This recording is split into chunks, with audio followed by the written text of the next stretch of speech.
Good evening mga kanitib. Balik po tayo dito sa ating programa sa The Philippine Native Chicken Digital TV. We're broadcasting live dito po sa may we're broadcasting dito po sa may Technology Business Center sa loob mismo ng campus ng Central Philippine University. No, pasensya po. No, hindi po kasi tayo makapag-live na because of the busy schedule that we have, and that is why that we are posting this recorded video. Yung kung bakit na sa ating makanitig, kung hindi pa po tayo nakapag-like, no, follow, o nakasubscribe no, sa ating page, no, please, have it be done para at least every time that we will be posting this kind of video, no, you will be automatically be notified by our social media platform.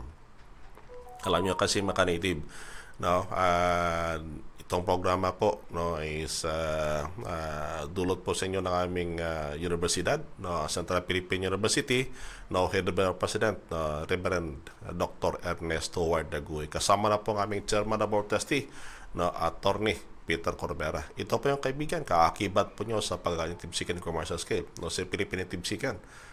Doc James, for short, na magandang araw po sa ating lahat, no, sa lahat ating mga followers no, all throughout the Philippines, and even to FW that keep on following the Philippine Native Chicken. No, maraming salamat po sa pagtiwala po ninyo kay Philippine Native Chicken. No, sana po may impormasyon na post po natin sa page na ito, no, makatulong po diyan sa inyo, no, sa pataguyod no, ng inyong pag-alaga na native chicken sa inyong respective na lugar.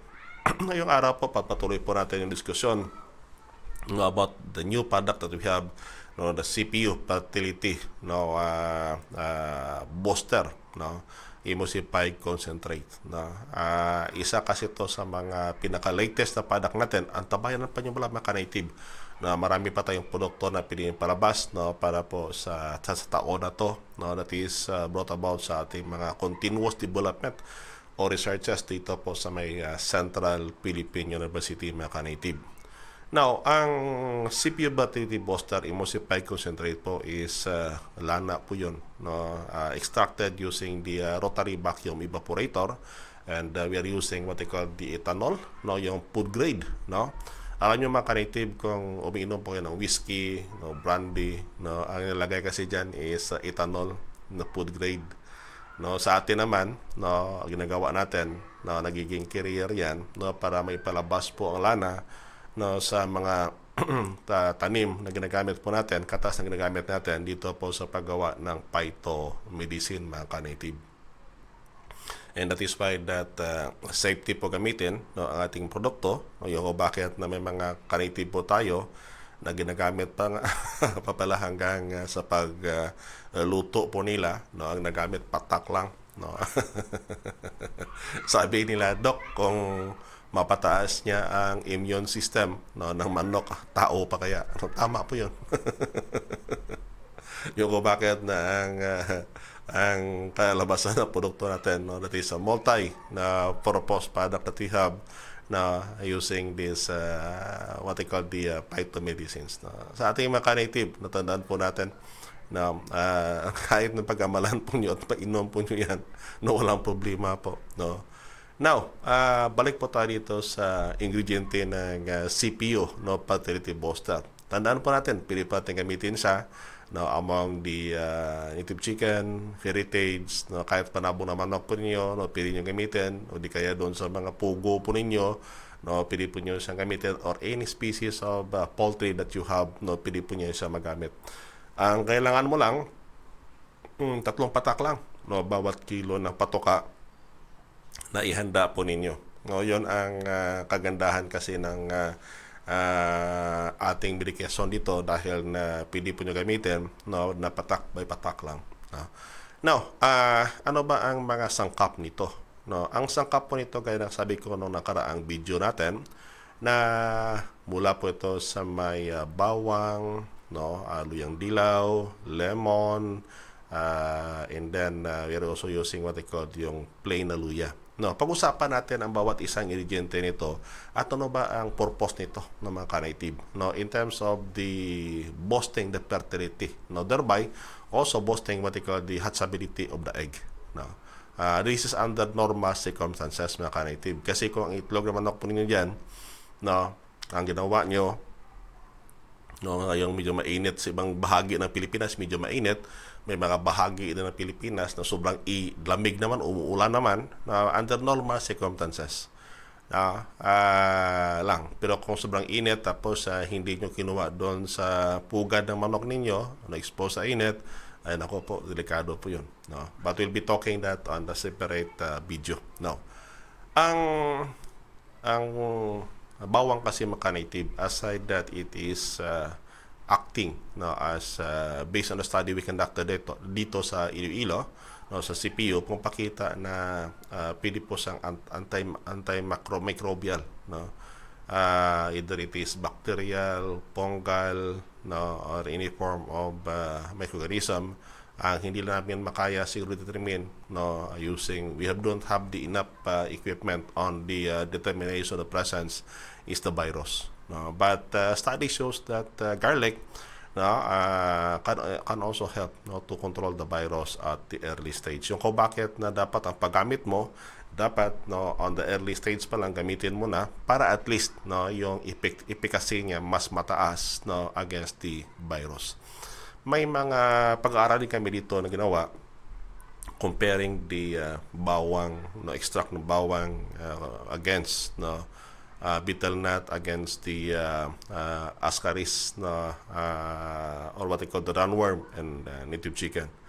O pakita po na under favorable condition pala mga native, no, yung ating tawag dito, yung betel nut pala, no, ang ginagawa pala nito sa mga internal parasite, akala natin epektibo sa, but what happened is that this betel nut extracts, no, ang ginagawa niya, pinaparalyze niya temporarily, no, ang mga bulate. Yung kung bakit na makita mo ma-expel na manok pero hindi pa pala patayan.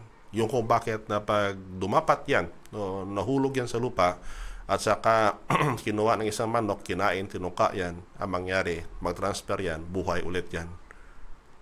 Unlike in the garlic na sa data namin pamakita na, no, hindi tatagal ang bulate. Hindi sa matter of depende sa concentration, na using the concentration that we have, no, within 2 to 3 hours, no, patay na ang bulate, no, using what they call the bawang. Yung kung bakit that sa ating practicality kasi. But aside from that, no, ano ba ang main function, no, ng bawang, no, in terms of what they call the sperm production and the egg cell production? Alam nyo kasi maka-native ang bawang is rich in organosulfur compound. No, ang organosulfur compound maka-native, na those are what they call the form of amino acids, no, na pag pumasok yan sa katawan ng hayop, nangyari dyan, it help to build, no, the development of what they call the sperm cell and the egg cell. No, yan mga native, no, nagiging bahagi ng kanyang development po ng mga native. No, kasama na dyan mga native, it is because that the bawang by itself serving as antimicrobial, ibig sabihin po, no, any presence of infection sa katawan po ng ating manok, pwede niya pong patayin. And that is why that pag ginamit nyo, no, walang hassle. Yun mga native ang bintaha, no, when you're using what they call the bawang.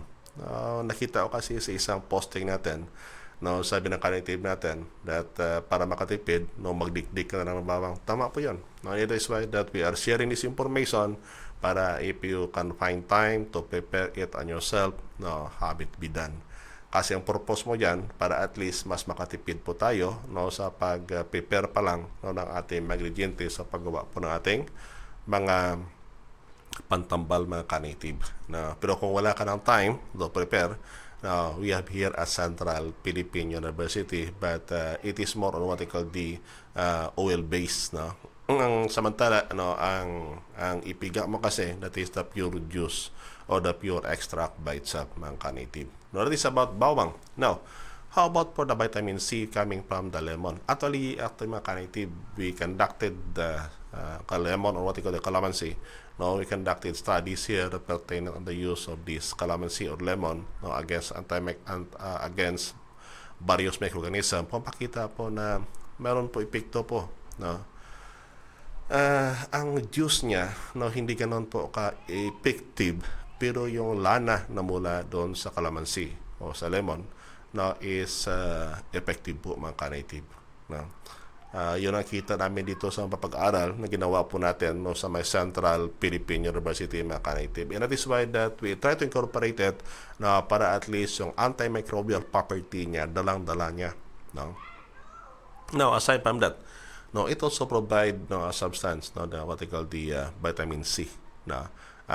Hindi po siya mawala doon on the process because ang pag-process po natin is less than 100 degrees centigrade. No? Alam niyo mga ka-native, the vacuum rotary evaporator, no, ang maximum temperature na ginagamit namin is only 50. Now, ang maximum temperature na hindi po mawala, no, ang most of the active compound in the plants is 60 degrees centigrade. Pag pumalo dyan sa boiling temperature, that is 100, lagot na mga ka-native. No, baka marami na mawala dyan. And that is why that Philippine native chicken, yan ang ginawa natin. Now, vitamin C is very critical mga ka-native on the sperm production, even the egg production. Now, they try to complement it with other substances no, inside the body para pa at least no, makatulong sa no, on how the follicle stimulating hormone and the luteinizing hormone will act no, on the spermatogenesis and oogenesis mga ka-native. No, yan mga ka-native no, ang brief explanation or discussion about what they call the use of what they call the lemon. Now, how about coucormin?